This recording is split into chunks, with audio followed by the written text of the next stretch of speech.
Ơi, nơi ắt ban nơi tề, lực cừu xuống banya banចេញមកដោយនិយាយចំយ៉ាងដូចនេះពីសុកធីមុនការប្រកួតឈានចូលមកដល់សម្រាប់ការដែលប៉ះជាមួយនឹងពេជ្រសម្បត្តិក្របីព្រៃមកដែរស្វាគមន៍បងប្អូនប្រិយមិត្តអ្នកគាំទ្រវិស័យកីឡាប្រដាល់គុណខ្មែរវិលមកជួបគ្នាជាថ្មីជាមួយនឹងព័ត៌មានកីឡាជាតិនិងអន្តរជាតិប្រចាំថ្ងៃដូច្នេះសូមចុច Subscribe ហើយដាក់រូបកណ្ដឹងម្នាក់មួយផងដើម្បីទទួលបាននូវព័ត៌មានថ្មីនិងមុនគេបងអស់នៅក្នុងដៃរបស់លោកអ្នកនៅពេលនេះ admin មានជាព័ត៌មានមួយទៀតហើយក្នុងការដែលពំនាំទៅកាន់បងប្អូនទាក់ទងជាមួយនឹងការដែលលោកគ្រូមហាដឹងដែលលោកបានចេញមកធ្វើការដែលបញ្ជាក់យ៉ាងដូចនេះអំពីកីឡាករសុកធីមុនការប្រកួតជាមួយនឹងកីឡាករពេជ្រសម្បត្តិឈានចូលមកដែរអញ្ចឹងដោយយោងទៅតាមការដែលបង្ហោះនៅលើបណ្ដាញគណនេយ្យភ័យដែលមានឈ្មោះថា Cambo Fan គុណខ្មែរដែលផុសភ្ជាប់ជាមួយនឹងរូបភាពមួយសន្លឹកហើយបានសរសេរនៅសំណេរដែលដកស្រង់នៅពាក្យសម្ដីរបស់លោកគ្រូមហាដឹងយ៉ាងដូចនេះលោកគ្រូមហាដឹងថាមួយស្រុកខ្មែរអ្នកដែលអាចយកឈ្នះកីឡាករសុកធីបានគឺមានតែកីឡាករប៊ុនសុធាម្នាក់ទេបើកីឡាករមិនចេះក្បាច់ធាក់ចេញ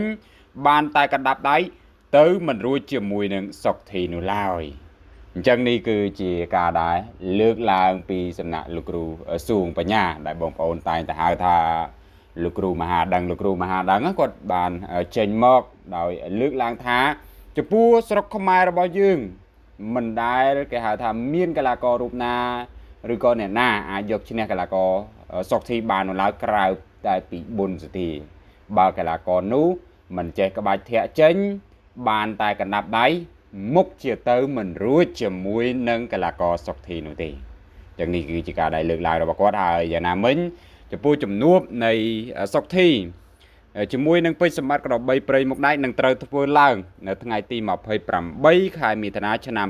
2025ខាងមុខបងប្អូនហើយការវាយគឺលេងបែបលក្ខណៈកង់ធំធម្មតាហើយប្រកួត5ទឹកមួយជោគខ្លួនតែម្ដងខាងហាងមាសក៏បានដាក់ខ្សែក្រវ៉ាត់ Super Diamond មួយខ្សែឲ្យពួកគាត់ធ្វើការដែរដណ្ដើមផងដែរដែលអមជាមួយនឹងទឹកប្រាក់ដ៏ច្រើនសន្ធឹកសន្ធាប់អញ្ចឹងចំពោះ admin ក៏មិនមានអ្វីជាការដែលលើកឡើងច្រើនដែរគ្រាន់តែថាសម្រាប់កីឡាករដែលល្អកីឡាករគ្រប់គ្រឿងប៉ះជាមួយនឹងពេជ្រសម្បត្តិគឺពេជ្រសម្បត្តិគាត់ស៊ីច្រើនហើយយើងឃើញហើយក្នុងប្រភេទទម្ងន់60គីឡូក្រាមហ្នឹងកីឡាករមានដូចជាភីមបូរ៉ាយើងអាចនិយាយបានថាគាត់ល្អគ្រប់គេហៅថាទម្រង់ហើយអាវុធរបស់គាត់មួយធ្ងន់ច្បាស់ផងដែរប៉ុន្តែប៉ះជាមួយនឹងពេជ្រសម្បត្តិគឺទៅអត់រួចជាមួយនឹងពេជ្រសម្បត្តិនោះទេហើយឈុតសេរីបន្ថងក៏ធ្លាប់ប៉ះដូចគ្នាប្រកួតម៉ាហ្វាយមួយទឹក9នាទីប៉ុន្តែលទ្ធផលអត់មានគេហៅថាអ្នកសន្លប់ឬក៏អាជ្ញាកណ្ដាលគ្រូពេទ្យបញ្ឈប់អញ្ចឹងបានត្រឹមស្មើតែប៉ុណ្ណោះប៉ុន្តែបើយើងមើលអំពីសាច់វាយគឺឈុតស្រីបន្ថងគាត់រៀងជ្រាយជាងហើយការដែលបដូរគ្នាទៅវិញទៅមកនឹងបើនិយាយពីតែមគឺពេជ្រសម្បត្តិគាត់រៀងតែមលើបន្តិចហើយអានេះបើយើងផ្ដោតទៅលើបន្ទុកជាក់ស្ដែងនៃការប្រកួតណាបងប្អូនហើយមួយវិញទៀតគឺធនវណ្ណាអញ្ចឹងធនវណ្ណាប៉ះ2លើកគឺស្ពៃរបស់កីឡាករពេជ្រសម្បត្តិទាំង2លើកតែម្ដងហើយសាច់វាយើងមើលទៅគឺឃើញដាច់ហើយបងប្អូនហើយយ៉ាងណាមិញមានគាត់ថាគ្រូសួងបញ្ញាគាត់ហាក់បីដូចជាអត់សូវជាចូលចិត្តពេជ្រសម្បត្តិផងរាល់ការប្រកួតរបស់ពេជ្រសម្បត្តិយើងឃើញជាក់ស្ដែងហើយ